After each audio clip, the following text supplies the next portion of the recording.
DGP Ramachandra Rao ರಾಸಲೀಲೆ video viral. CM ಕಠಿಣ ಕ್ರಮದ ಎಚ್ಚರಿಕೆ. 10 ದಿನ ಕಡ್ಡಾಯ ರಜೆ ಮೇಲೆ ತೆರಳಿದ ಅಧಿಕಾರಿ. ಅಬಕಾರಿ ಇಲಾಖೆಯಲ್ಲಿ ಮತ್ತೆ ಲಂಚಾವತಾರ ಬಾಂಬ್. ಸಚಿವ ತಿಮ್ಮಾಪುರ ವಿರುದ್ಧ ದೂರು. 12 ಸಚಿವರ ವಿರುದ್ಧ ಲೂಟಿ ಆರೋಪ.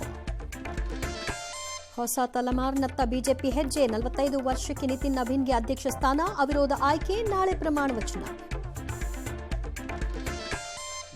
ಗ್ರೇಟರ್ ಬೆಂಗಳೂರಿಗೆ ಇವಿಎಂ ಬದಲು ಬ್ಯಾಲೆಟ್ನಲ್ಲಿ ಎಲೆಕ್ಷನ್. ಕಳೆದ ಬಾರಿಗಿಂತ 10 ಲಕ್ಷ ಮತದಾರರು ಜಾಸ್ತಿ. ಆಕ್ಷೇಪಣೆಗೆ ಕಾಲಾವಕಾಶ. ರೆಹಮಾನ್ ಕೋಮರಾಗ ಪುತ್ರಿಯರ ಬೆಂಬಲ. 10ನೇ ಕ್ಲಾಸ್ ಪ್ರಶ್ನೆ ಪತ್ರಿಕೆಗೆ ಆಯ್ಕೆ ಸಿಗುತ್ತಾ? ಕಂಡೀಷನ್ಸ್ ಪೂರೈಸಿದರೆ ಚಿನ್ನಸ್ವಾಮಿಯಲ್ಲಿ ಕ್ರಿಕೆಟ್. ಡಿಸಿಎಂ ಡಿಕೆಶಿ ಪಟ್ಟಾಭಿಷೇಕ ದಿನ ಹತ್ತಿರವಾಗ್ತಾ ಇದೆಯಾ? ದೆಹಲಿಯಿಂದ ಸಿಹಿ ಸುದ್ದಿ ನಿರೀಕ್ಷೆ. ಲಕ್ಕುಂಡಿಯಲ್ಲಿ ಶಿಲಾಯುಗದ ಕುರುಹು ಪತ್ತೆ.